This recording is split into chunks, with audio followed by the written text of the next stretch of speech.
Welcome. This is episode 4 of You Missed It? I'm Alex, your host, and with me, as usual, is Jack, Rylan, Zach, and Andrew, and they had to suffer through, well, depending upon their opinion, we'll find that out in a minute, my pick for this week, a film titled S.F.W. No, it does not stand for Safe for Work, although if you look that up on YouTube, you'll get some interesting results. And no, don't confuse it as SJW, as some of you youngsters ought to do. I'm sorry. So SFW stands for So Fucking What, a phrase you will hear a few times throughout this film. That's an understatement. Yeah. Film was shot, I think, in early 1994 or late 1993, and I'll give a reason for that in a minute. It was released in the United States on approximately January 20th, 1995. It stars Stephen Dorff and Reese Witherspoon. They play Cliff Spab and Wendy Pfister, respectively. They are 2 of 5 remaining hostages from a hostage situation that went over a period of 36 days at a convenience store called the Fun Stop. A little bit ironic, depending on your interpretation of the word. Anyway, so 36 days hostage situation. One of the things with the hostage situation was the terrorists. There were 4 of them in total. They had guns, of course. And they also had a video camera. And they recorded everything over that 36-day period. And when they sent the tapes to the media at first refused to air the footage, of course. So 2 hostages were killed. And then the media finally relented, airing the footage. Now, airing the footage live or just sending the tapes out, I don't think we ever found that out. However, I was under the impression they were doing it live. Yeah. Those cameras didn't look like live cameras still. They exactly. looked like VHS tapes. Yeah, they're a bit too small for that time to be broadcasting live, I think. They were making regular installments at any rate. Yeah. So, at the end of that 36-day period, Wendy and Cliff survive, and then they have to deal with the repercussions of surviving, which was fame. And that's basically what the rest of the film deals with, is having to deal with being a reality star, you could call it, because they were really living through it and having to relive it over and over and over again on TV. So, I'll go to my left.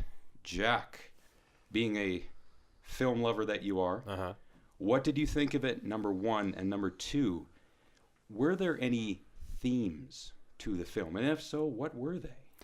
I'll go with the latter first of what you were asking. In terms of themes, the only one that I kind of came up with was that this was a prime example of capitalization of a tragedy or of celebrity. You know, that's pretty much what it all was. Everyone sort of circling the 2 main characters, who Cliff and Wendy. Everyone around him was just like, don't screw this up for me, otherwise it's going to cost me a lot of money. Everyone's into that. So definitely it was just seeing how, and with the ending of the movie too, how it's just a cycle. It just keeps happening and over again. I did like the movie. I thought it was actually really well directed. I thought the direction and how the camera was used, how it was moved, the pacing, the editing, I thought was handled really well, and something that I kind of miss from a lot of modern films, to be perfectly honest. It felt like there was an actual vision, it wasn't just like a hire for direct type of movie. Like clearly, like I think the person who wrote this movie also was the director, or one of the people who wrote the film also directed it. So it just came across as this is a passion project. This comes off as, someone who has spent a long time thinking about this kind of idea and how it should come across, because I couldn't see anyone else really taking a stab at this idea. Now, obviously, it's funny how I've personally seen Stronger just recently with Jake Gyllenhaal, and there's a lot of similar themes about having to deal with all of a sudden becoming a celebrity for something that you don't want to revisit, that you don't want to talk about. The worst experience, and how you're being told over and over again to revisit it, talk about it, you're a hero to me, and all that stuff. Just the celebrity that becomes of individuals sometimes can have, dark meanings to it. And yeah, so that's sort of my first initial sum up. So yeah, no, I did enjoy it. I thought it was good. Nice. Cool. Rylan, what did you think of it? I really enjoyed this movie. I was going into it completely blind, not knowing what to expect at all. But, and yeah, you've got yourself a very unusual premise to start off with. But I think it's even more interesting that it doesn't focus on this premise of the hostage situation. It's all about the aftermath. In this case, it's like Jack was saying, dealing with the fame that you didn't ask for and you don't want. And in a sense, the characters of Cliff and Wendy are almost still in a kind of prison of their own because they're constantly being hounded by the media. I mean, Cliff's just, come out of this massive tragedy. He watched his friend get shot trying to save them, and then he comes out of the hospital, and then he's got his own parents whoring him out to the media for press conferences and stuff. So yeah, I mean, his character is the type who just tries to take it in stride, deal with it, because he's not fooled. He knows that he's just basically the next kind of passing commodity here, that his tragedy just happens to be kind of the next fad, and he's just trying to ride it out and not taking himself too seriously. So I applaud the character for that. But yeah, more the movie is about like trauma or tragedy for profit, and how the media are basically just like vultures kind of feeding on that type of stuff. And we as consumers essentially are part of the problem as well. And I find that even though this was made in the 90s, a lot of this is still relevant today with how the media and social media and how just we as consumers kind of observe and consume the tragedy, consume the charitable merchandise that all comes out, consuming the television programs, the magazines, the exposés, just with the way that the viral culture is even more prevalent now than it was when the movie was made. Yes. But I feel like there's a lot of similarities into how just the general public reacts to this type of thing.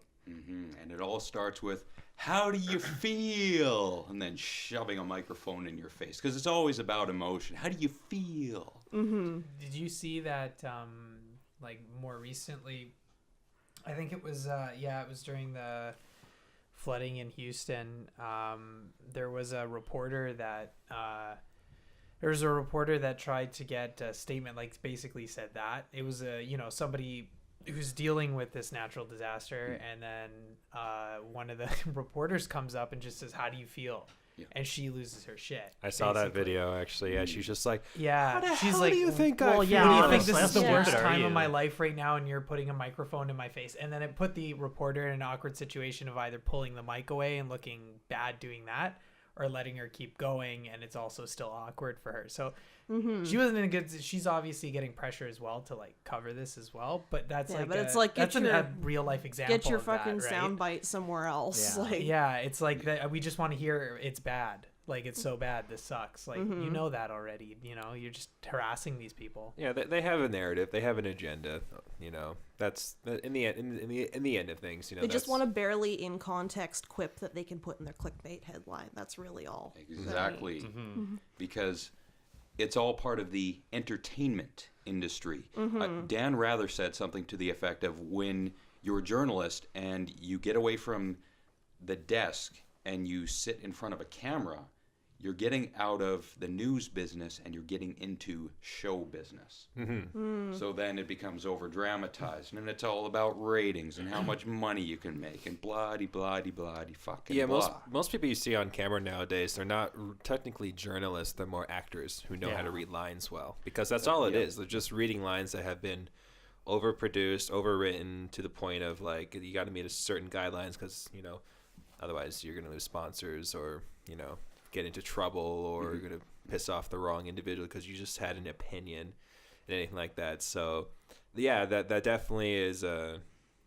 very topical, and I think it's always been topical. Mm-hmm. But Yeah, no thought of people, but only thought about like ratings and money and shit like that.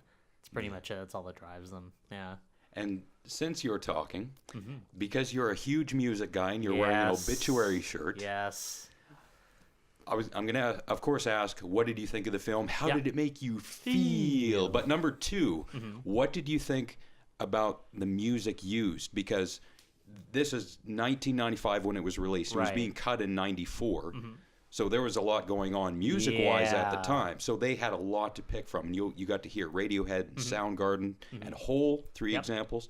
So do you think the music fit, or was it like just shoved in there gratuitously? Well, first of all, I was going to review this movie, but so fucking what?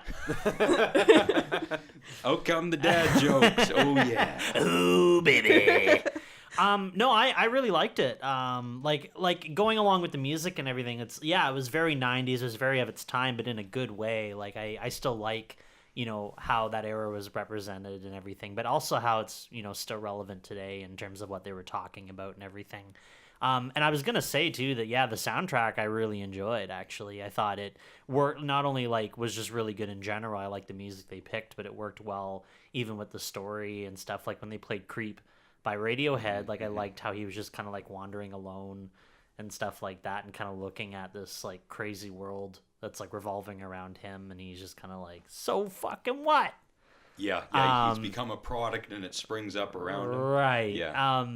But yeah, no, it was a neat subject too, because the thing is all I'd seen was the trailer. I never heard about this movie, so that's how I knew oh, it's called So Fucking What. That's what S.F.W stood for.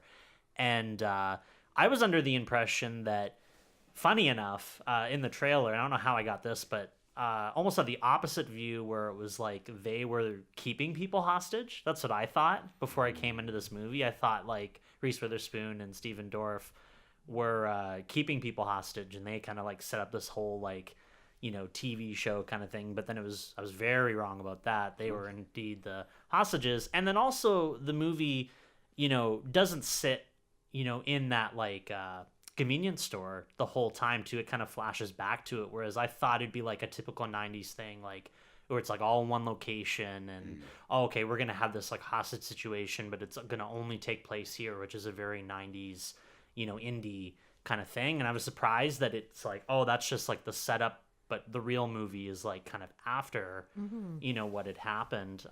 It reminded me a little bit, Jack had pointed out, Stronger, which is a really good comparison. Another one, interestingly enough, was Room, a little bit.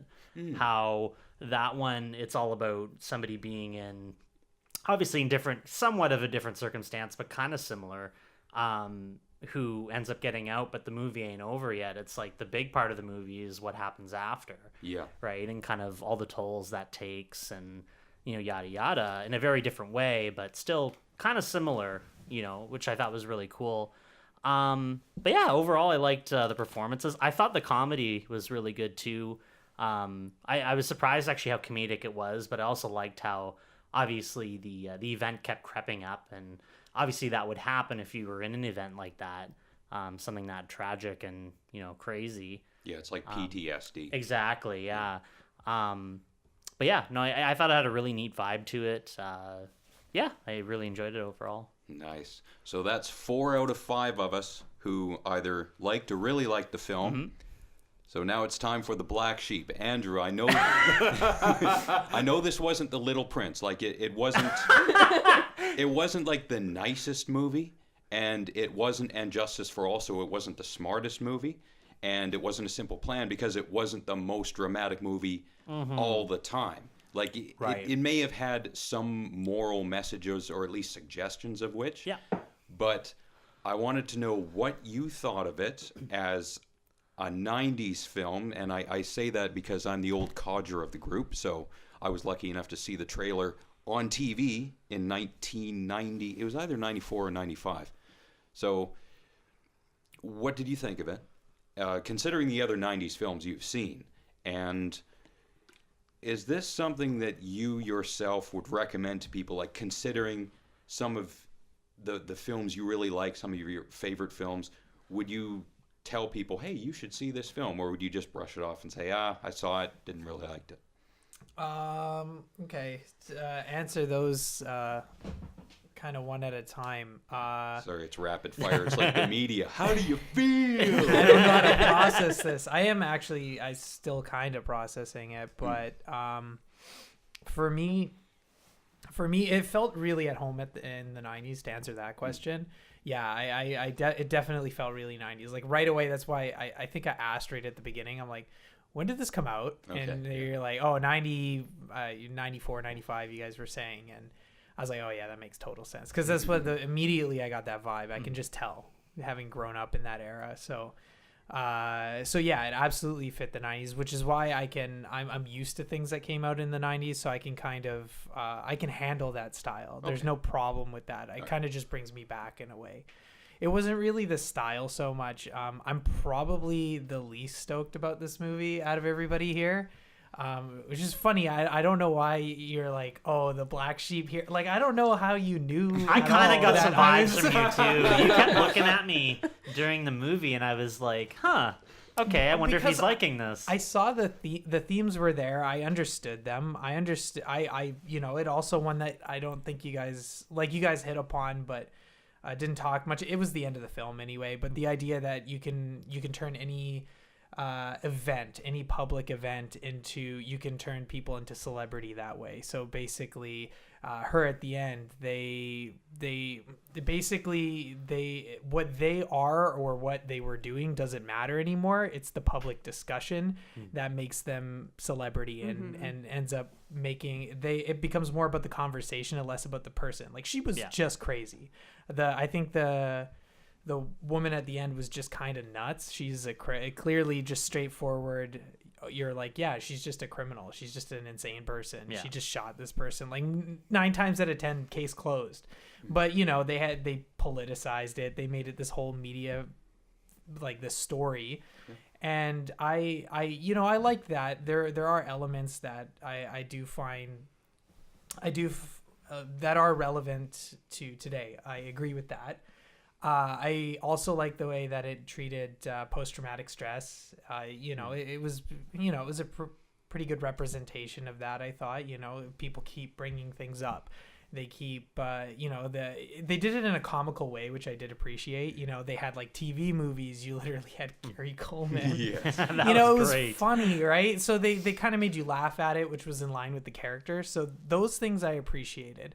But in terms of getting any kind of a message across, I didn't think it was that impactful as far as the message goes, just because, for me personally, it didn't really, it felt like it was always trying to tell you something, but it wasn't saying it in a way, or wasn't showing it in a way that was really that impactful. It was just kind of laughing at it, like, look at this, this issue, like how we always take people's stressful situations and we turn them into our thing, which is a serious topic or something worth discussing, but they kind of just laughed it off, and it makes sense. They kind of turned it into a bit more of a comedy than a drama, which is fine. Again, you can do that, but it also made me take it a little less seriously. It made me kind of laugh at it more. Gotcha. Which I don't know that I want to, because I do kind of think this is something interesting, but I feel like I'm not exploring it in depth just because I was laughing all the time, like most of the time, to be honest. Like there were definitely serious points in the film, but for the most part, I thought it was pretty light as far as I think out of all the films we've watched, I guess obviously besides Little Prince, actually that was a little heavier, I thought, in terms of the tone. I think, well, A Simple Plan is dark as well, but had light elements. I would say this is probably the lightest film we've seen so far. It's not that I didn't enjoy it. I did enjoy it, but it just not enough to say that it was. Is probably the one I enjoyed the least so far. Gotcha. Just on those on those points. Yeah. Yeah. Okay. Interesting.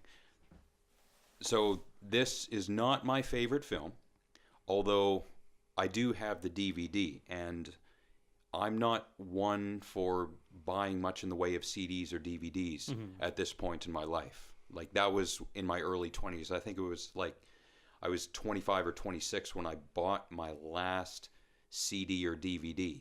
So it's like media at that point has either become disposable to me or it's just not worth keeping. Right. But there was a reason that I bought this on DVD, and it was, like I said, I had seen the trailer in 1994, 95, and it interested me. But then again, I was 14 years old, so I wouldn't say very young, but still very impressionable. And for some reason, for years and years afterward, I had that on various movie lists to watch, and something about it stuck with me. And it was at least 2004 or 2005 when I finally did see the film. And at the time, I was reading books like No Logo by Naomi Klein, and If It Bleeds, It Leads, and Anatomy of Television News by Matthew Kerbel. If you can find it, read it. It's great. And I was trying to keep up with the U.S. invasion of Iraq and everything that was going on behind that. And a little bit in diving into conspiracy, like 9/11 and so on. Right.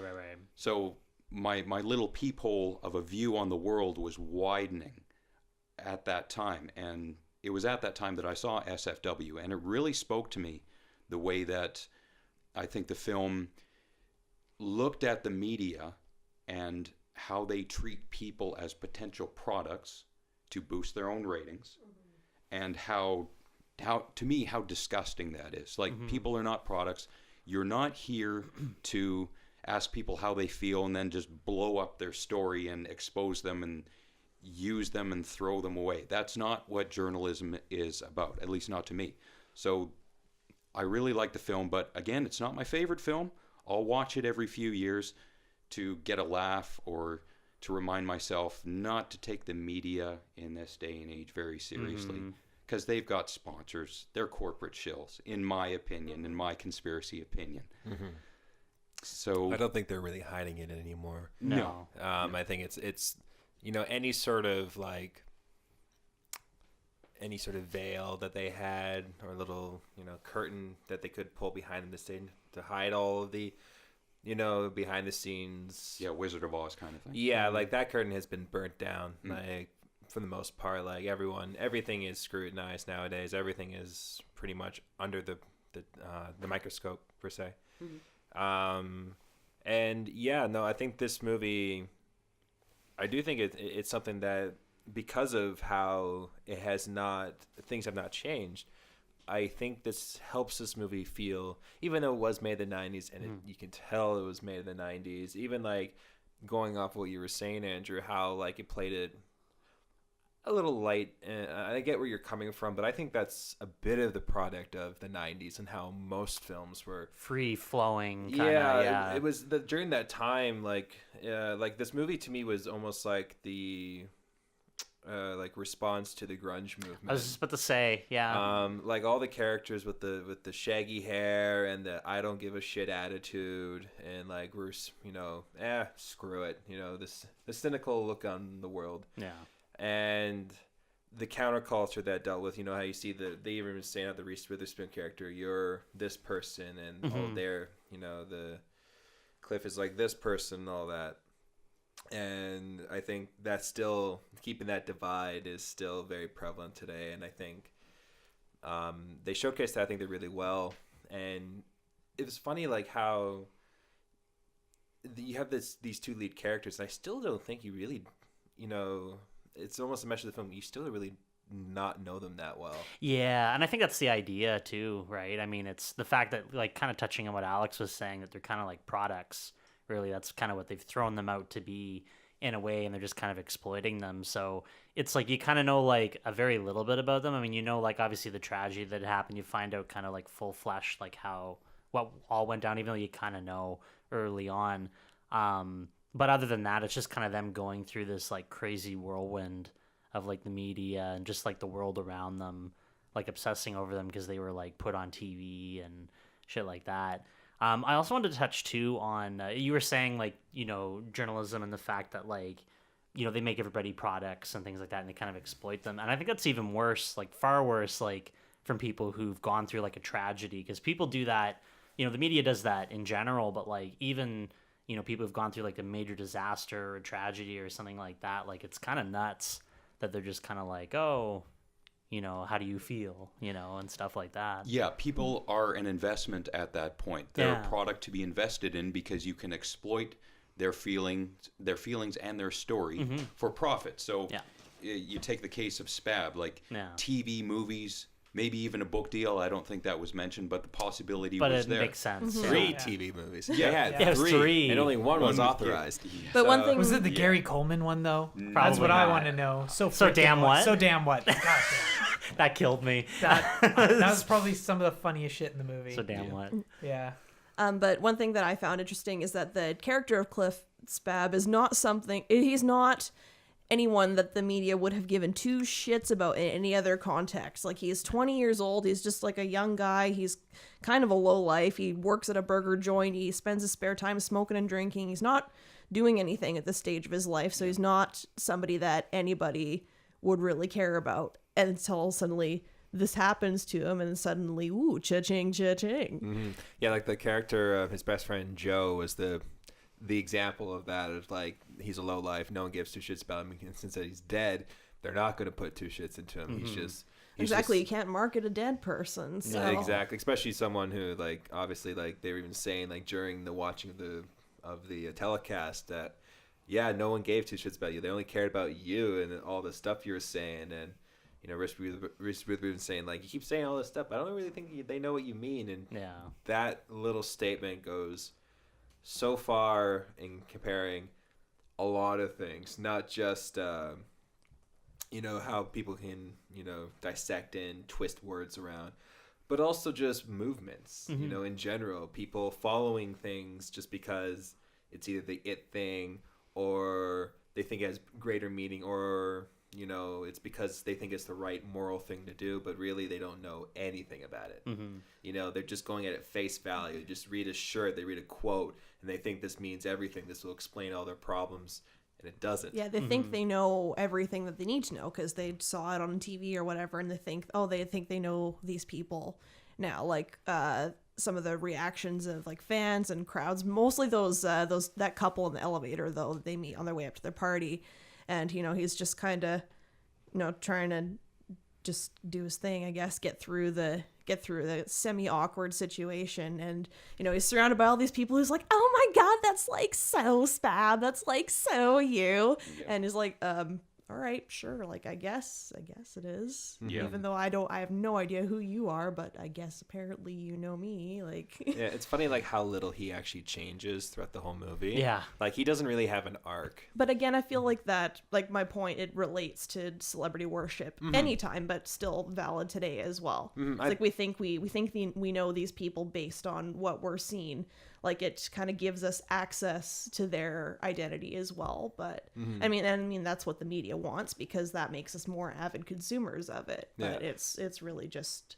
I agree. I think Shallow. I think the lack of character development and all that, I think actually helps with this to the strengths of the movie, because What a rare thing to say. Yeah, I know, right? Like, I didn't know much about this movie. That really worked. Yeah. Because I feel like if you were following too much about what they were thinking, what they were doing, what they were actually doing, because they were hinting at what actually happened, and they didn't really go too much into it. Like, they showed flashbacks as they showed more and more detail, but even then, they didn't really go into too much into, you know, they keep asking, how do you feel? Yeah. But we never really find out how they actually feel, how they're dealing with it. And I feel like that's one of the biggest hidden themes of the movie, is how, like, you know, when they capitalize on this big event and all that, they spend more time of making it into an event instead of actually asking this real important questions.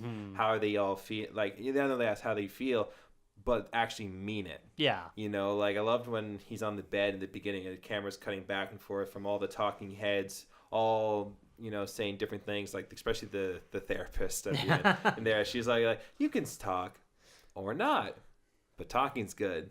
But then talking's not good at it as well. Just like Contradicting, yeah, like- just back and forth. You know, they all have their own little.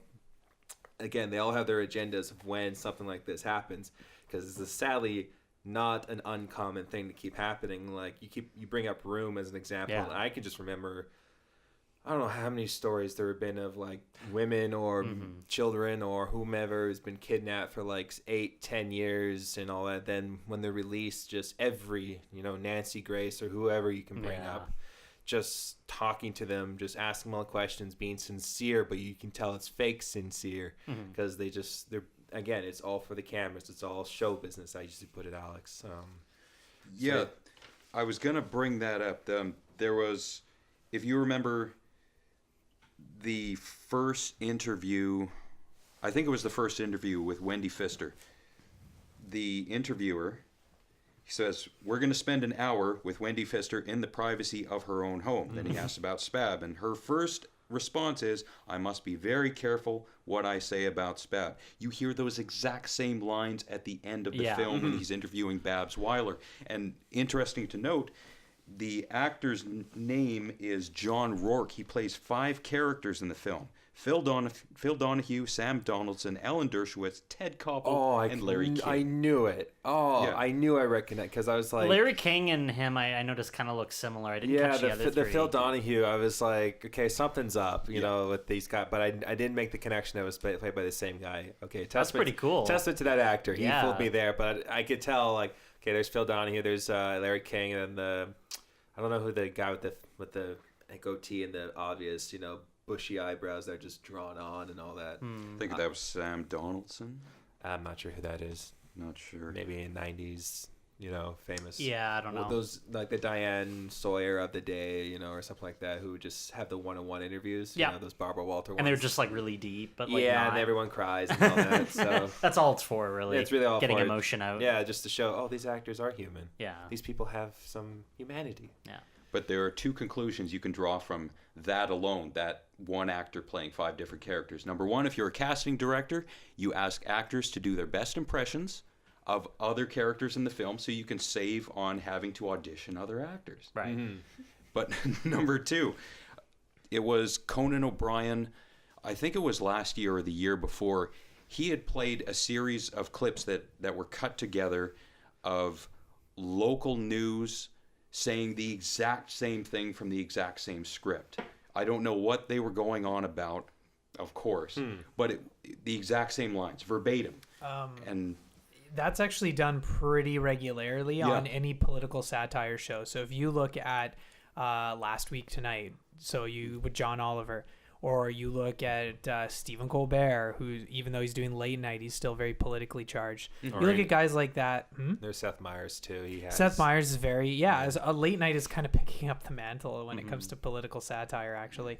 But honestly, if you look at them, they frequently do that because it is so ridiculous. They constantly take clips from all over, local news, national news even, and they play them side by side saying the exact same thing because that's what happens. They say this, they use the same talking points, even the same term, like terminology.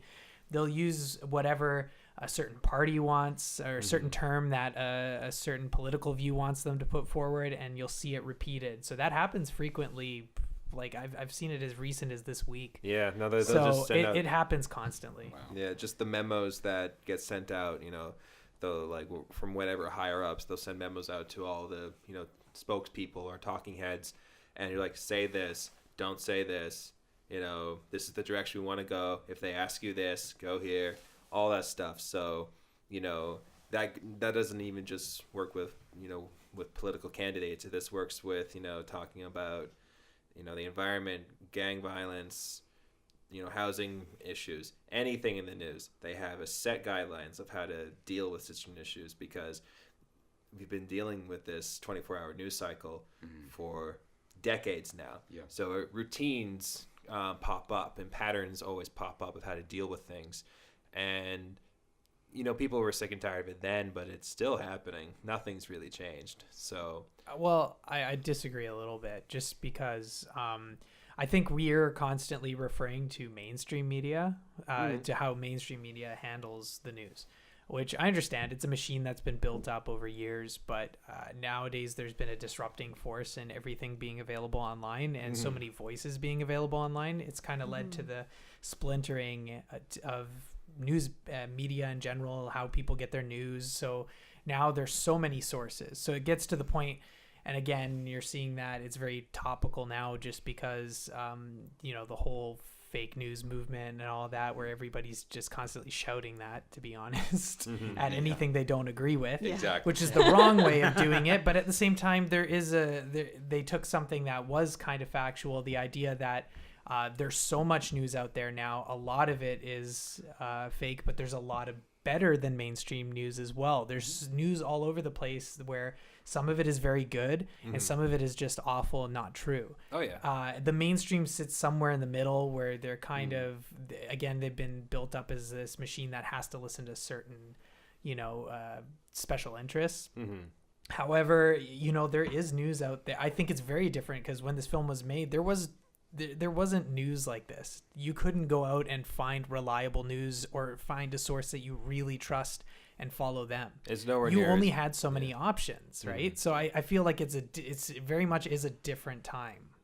So we can't forget that, because now with the way news is now is very different.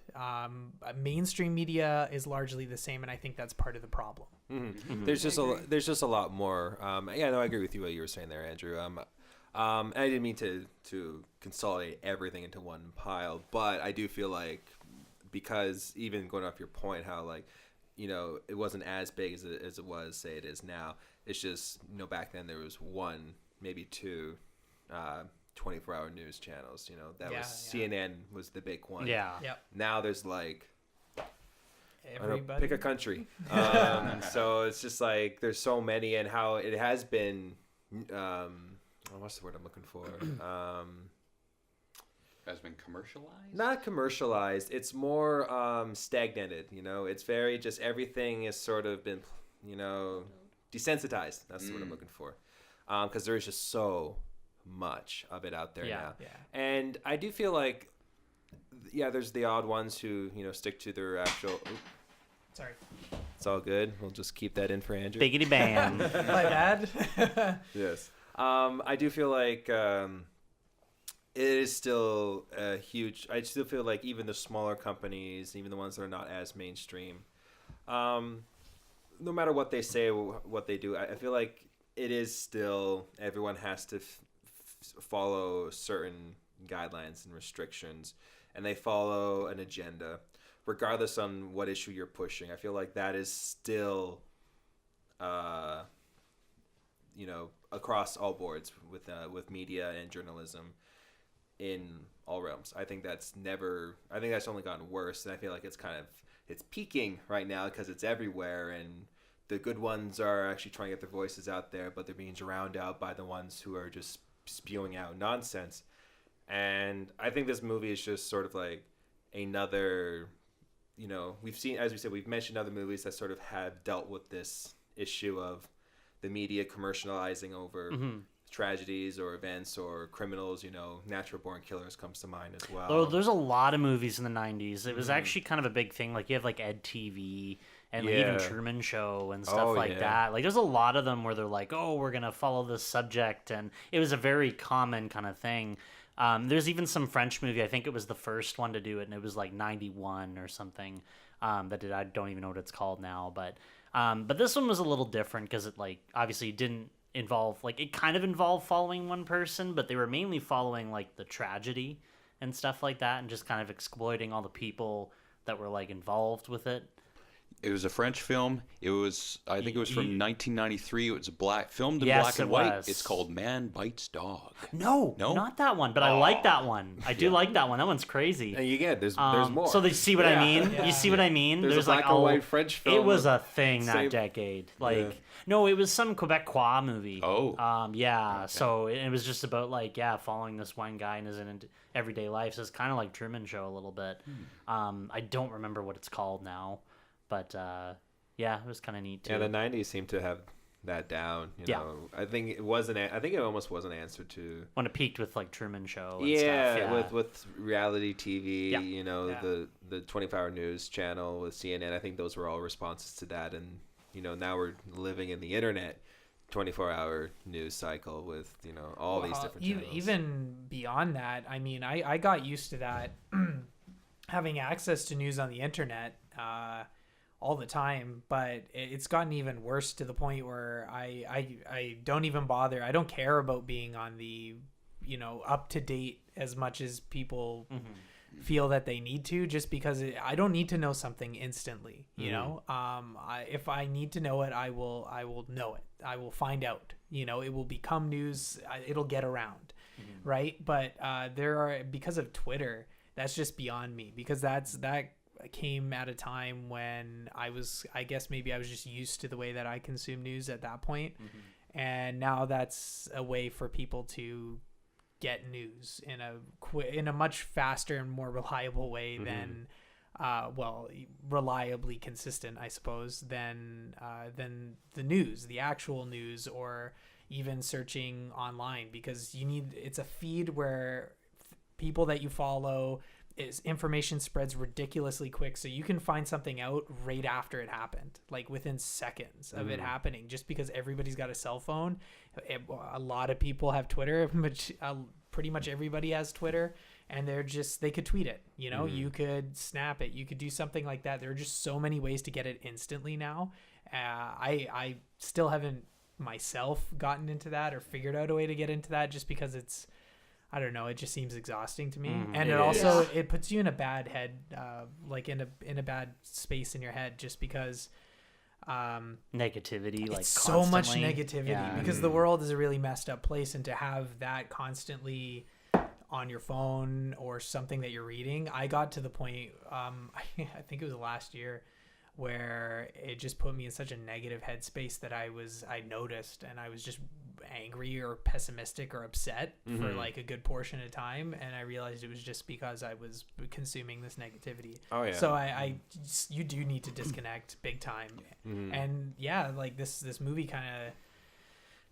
kind of saying that, like, we have such an interest in going down this rabbit hole and becoming a part of this and feeling strongly about, whatever the issue is. Like those weird rednecks that he bumped into, they were like gonna shoot up some people, or like they were gonna like protect him from the cops and all this shit. And it's like, whoa, you're getting into this like crazy, you don't even know this guy, not really, but you're willing to get into this headspace where you're kind of becoming a little bit insane, right? I feel like news can do that to you, or like the media can make you feel a way that you're not. Oh, it absolutely can do that. And like, as you were saying, like what you said you went through last year, I'm going through that this year. I was just about to say, just pretty much just like, you do got to disconnect yourself from this, because you're going to lose your grasp on what reality is. Because the more you just surround yourself with all this, negativity, or these, world's going to end type of stuff, or like you got to do something, why isn't anyone doing anything, it does mess with your perspective on things from time to time. Well, yeah, I mean, the news has been so shitty recently, like in a number of things, even up to like today, like, with just a ton of stuff, and it's just fills your headspace. You just want to like run into a cabin and like lock the doors and then have to fight demons. I think that's the reason for the rise in political satire, is kind of they're almost becoming more real news than they ever wanted to be. Absolutely, because they're reporting things that are real, but they're doing it in a satirical way. They're just trying to make fun of real news, but people are wanting to consume it that way because it's always so heavy. News is really heavy. These events, the things they're talking about are heavy topics, right? But they need to laugh a little, because if you consume this constantly, like, you want to know this stuff, but you don't want to, and kind of making a joke of it is a way to make it easier to swallow. Yeah. So you look at, like, that's why I mentioned last week tonight earlier, they do their research there, and they present it in a way that is serious, but they always undercut it with a joke as well. Because they say, well, we're a comedy show. But at the same time, they are reporting on real things and they have to walk this weird line where they're both entertainment and kind of serious, and it's interesting. I think that's the shift we're going to, because everything's just too damn serious all the time. And I think that's kind of what this movie was, in terms of going way back to what you were saying, how like this movie is played a bit light. I feel like that's sort of what they were doing. It wasn't a full satire, but there was a little bit of satirical edge to it. I feel like the directing style of the movie, how the camera was shot, how it was moved, felt a little, the camera at times was its own character in a sense. So like, the perspective moving back and forth and all that. A lot of the frames that noticed seemed to be the shots were framed up quite like tight and close and uncomfortable, like filled with things and people, which adds to the feeling of being under constant scrutiny. Yeah, but I mean, I feel like the tone of the movie, like it could very well be a product of the times as well, because I did get a big 90s feel from it, and that's not necessarily a bad thing, because like I said, I enjoyed the movie, but also I think the humor element does help to make some of these serious topics more palatable as well as appealing to a broader audience. Yeah, and Justice for All was 270s in a bad way, and S.F.W. was 290s, I think, in a good way. Yeah, and that's a great way of putting it. Yeah. I definitely think the time it was built, I don't think hurt this movie. I think it helped elevate a little bit. And the topic and subject matter that they were discussing, as we were talking about right now, it's still very relevant. Still at the front of every newspaper. We read all the things all the time, and nothing's changed. You could, as you say, you can take. Conan O'Brien was putting stories, of the same topic. You can take things from like 1999, something happened then, pair it with something happened today, and watch how like they dissect it, the pundits that talk, all that crap. It's the same stuff. Yeah, they've got a template for each tragedy that happens. Yeah. Pretty much, like how many hurricanes have gone through the U.S. over every year, and it's just like when you put it all in a supercut, not much difference. That's right. So they start to lose their special importance, I guess, just because there's so many, and at the period we're recording this, we've had the hurricanes in Houston and Florida and Puerto Rico, and Puerto Rico is the most prevalent right now, but Harvey and the one in Maria or whatever was in Florida. Like we're not even talking about that anymore. Yeah, and that was horrific. What happened there? Like cities were flooded, but now we're talking about the next thing that's going to happen. It just always moves on, and that's kind of like what this film captures too. Is it just, even though like the psycho like shoots them and stuff, it's like, oh, we're just moving on to the next thing, moving on. Yeah. So even if it's like super tragic and stuff, it's not really about that. It's about like, oh, there's this other thing that's jumped to that now because it's new. Yeah, it seems like not just individuals now, but it seems like even stories now have their own 15 minutes of fame. Right. It's just everything is just 15 minutes. Yeah. Yeah. It's a total swing of the pendulum. You go from so fucking what to everything matters. Yeah. Because everyone's digested so fucking what so much, the media can see, well, they're starting to get filled up with that. So now let's go in the completely opposite direction. Yeah. Let's get their attention back, and let's cram all the drama and shit we can into it to get the most out of the ratings and the money. Yeah. Because it's all about that cheddar. I think that's human nature, though. They're just playing to human nature. Is that when you have too much of one thing, you want the opposite. You want something different. You always want something different. So whether it's a political figure or it's like a style of movie, anything, people tend to like one thing, notice it drops off, and then what becomes popular in its stead, it's usually something very different, something that was almost the antithesis of what came before it. It's very common for that to happen. You see that all the time. Like people used to say you would never have, or say that you never would have had an Obama if you didn't have a W. Bush. You never would have had a W. Bush if you didn't. It's a cycle. It's a constant cycle of you always wanting something different, something to shake things up. The same goes with I think like news stories, and I think media understands that, and I think that the movie understood that to its credit. It understood that that's what people are always doing. They always want to latch on to something different, and that's what that was. The film, I thought, again, I think that it has these themes, and which is why I can appreciate it, which is why I don't dislike the film. Yeah. But as a piece of satire, it just didn't hit so hard for me, because I didn't think that it was that good at being satirical. That's the part where I think it fell short for me, because it was trying to be funny all the time. So it's trying to make light of something serious, but I don't think it handled either that well. Like for me, it was, so when it was funny, sure, it was funny, but it wasn't also making a statement that I felt that had that much depth while it was being funny. Usually when you make a joke, it also, in terms of satire, it also has a profound point. And I didn't feel like it had that. It was just making a joke a lot of the time about a very superficial joke so it was superficial satire in my view, just because it didn't go that deep. It didn't make me think that much when it made that joke. Like, oh, that's funny. Why is that funny? Because, oh, it's so true. You know, that's satire in a nutshell to me. So I didn't feel like it did that well. Okay. I thought that it did it fine. And the jokes were funny, which is important for satire. If you're not laughing, it doesn't really quite work. Or if you're not like enjoying it, then it won't really work. And if you're not thinking, it won't work. So it did both for me, just not that well. It didn't hit so much for me as it did for you guys, I guess. Okay.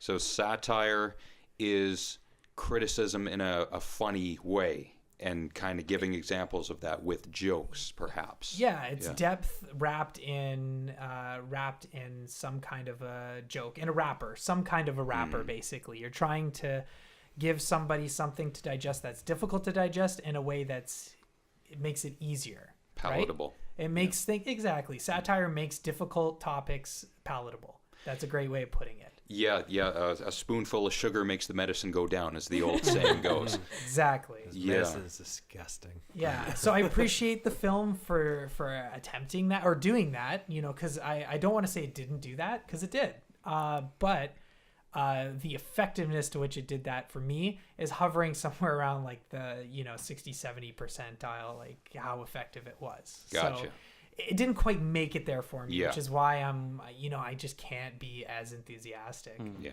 The only other thing that throughout the movie that I thought was like, this is kind of, you didn't really need this at all, was the 4 voiceovers. There's only, I didn't mind that. I thought they were kind of tacked on. Like they didn't really. They were sort like of Harrison like Ford tacked on. No, Not that quite bad. no, not that bad. Where it felt like you're literally spoon feeding the audience and guiding their hand through all the emotions And stuff. ruining and you have visuals. the actor Yeah. handcuffed to the table. Yeah, His lines. but I don't know. These ones didn't really serve anything to me. They were just generic voiceover lines that kind of they were played over shots where they were hang on a little too long.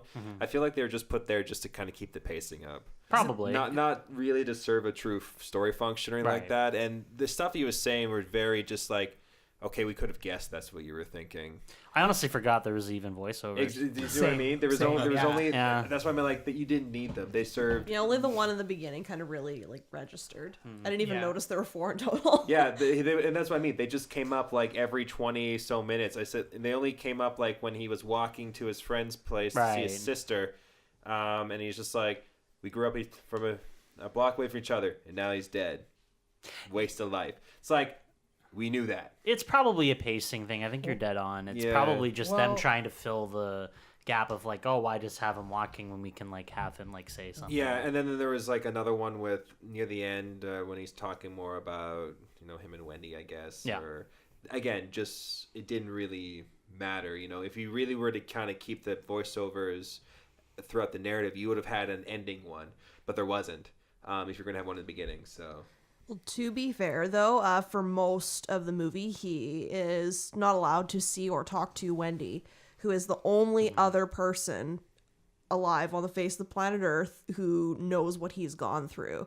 And so I imagine the voiceovers probably are there more for the audience's sake to kind of hear firsthand how this character is feeling, but there's that aspect to consider as well, that he doesn't really have anybody to talk to. Everyone who's willing to listen just basically wants to exploit him or make money off him. They don't actually want to understand or validate anything that he's gone through. Yeah, but then I kind of feel like the voiceovers almost kind of then go against the whole narrative of the film of not trying to know this person. We only get him at face value. I feel like the few times that they play that, for the first one, yeah, that's fine. But all the other ones, I don't think they added anything. I think they were just sort of, again, tacked on just to... I feel like that happened a lot in films from that era, though. Like voiceover was like a studio must. Yeah. Most voiceover right? and 90% of usually voiceovers in hero movies, they're there because of why I just explained. They're there just to fill in the gaps. Yeah. Very rarely are voiceovers a key essential to the plot and to how the movie is structured. Usually they're there because it's to explain something to the audience, right? And I feel like that's more of a statement of how the studios view the audience and that they need explaining. I feel like a lot of films, a lot of smart films, just let the audience figure it out for themselves or not. Like, I mean, it's really just up to you. If you don't get it, then fine. Yeah, I just feel like this particular case was one of the few times I've seen where I was like, you didn't need that. Well, I find narration in most movies just doesn't work. Like, I find in the majority of time when you have narration in a film, typically it's kind of like, did you need it? Like, obviously there's those films and things like that where it's like, okay, that was great. Only but... Scorsese can do a good Yeah, voiceover. but there's a lot of films, like there's countless where it's like, did you really need to? You Yeah. know, like there's countless, so... Yeah, this is I don't know, that it just sort of I was like, is this going to be a recurring theme? Is this something like we're going to see face value, but then you really get to know him through his voiceovers, you know, the constant, you know, he's being the one kind of saying everything that's wrong about the movie, everything that's happening in the movie that's like this bullshit, kind of furthering along, I guess, is what he was trying to say, I guess, when he was a hostage. But the fact that it was only really there just to serve as a story kind of purpose, or to kind of give something that, you know, again, brought his friend and all that, I didn't think it was necessary. It would have served better if it gave more insight into how he was thinking. Yeah. Right? Just because that's kind of the point. Like, we just saw a movie where narration was used heavily. And it was for just one character's, his shifting thoughts, his shifting opinions. You never would have gotten that just by looking at him, because it was Brad's Status, by the way. Oh, I saw that too. Yeah, no, yeah. Yeah, so like, well, yeah, you were with me. Yeah, that's right. You were all there. That's right. Yeah, I was there. I'm No like, shit. what are you talking about? Oh, yeah, you're Yeah, there. like that worked really well just because, you know, there's no other way to tell that story other than to be in his head. Jack kind of right? disagrees. No. Actually, I'll give you that. I wasn't as hot on that movie like you two were, but I will give you that movie was, you couldn't make it without a voiceover, because he can't say this shit. No, Yeah. you can't. Yeah. See, that's where voiceover really works, because it's half the movie. His dialogue is voiceover, so it's that's an instance where it does work with the narrative, with the structure, with the character. But in this case, it just felt tacked on.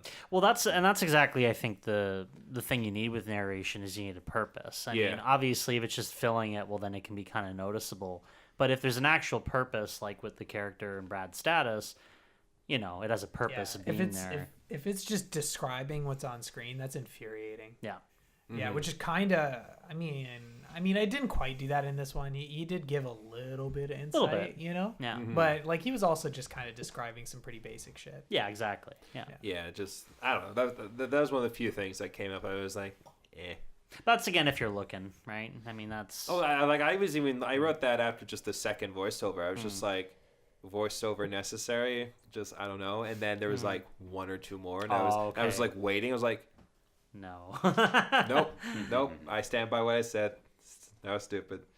The other thing I will say, this is probably by far, I haven't seen a lot of movies with Stephen Dorff, but I think this is one of the best things I've seen from him. I like Stephen Dorff. Yeah, I don't know. Like, I was gonna say at that time when he got punched in the face and he's bleeding everywhere, I was like, oh, so that's how you got cast in Blade. Ha. I think it was his attitude that got him cast. in Yeah. Blade. Yeah, you're probably you see right. a lot of that in Blade. Oh, yeah. And it was only, like, 4 years later? Yeah. No, Blade came out like 98, Yep. so it wasn't 4 too years. far. 99, Yeah. something like that. And then Reese Witherspoon, just seeing, you know, yeah, she I don't. It's so funny. She's one of those characters in this movie where if she was played by someone else, I don't think I would have really remembered her character too well. Right. It was because they again, I guess this works well with the theme of the movie. Of just so they're plastering her face all over, and really you just know. The only time you ever get to see any of those two characters be human being, is literally the last scene in the whole movie when they're both sitting in the beds. Which is kind of awesome. Yeah, really. I liked how that ended. I was like, oh, okay. But then when it cut to that, I was like, oh, that's different. And then what they were doing, I was like, Oh, I like that. That's Yeah. It's just I don't want to give too much away. Even though but we've kind of given away. Well, we gave away you know. everything, but not every single little detail. Right. But Well, it's like when the spotlight's off. Hey, this is them. yeah, and I thought that was that was probably the most refreshing part of the whole movie. I Sure. think. I liked it. So yeah, no, I really dug how it ended. So I do want to say it's kind of funny though how the whole like hostage thing ended because they ran out of beer.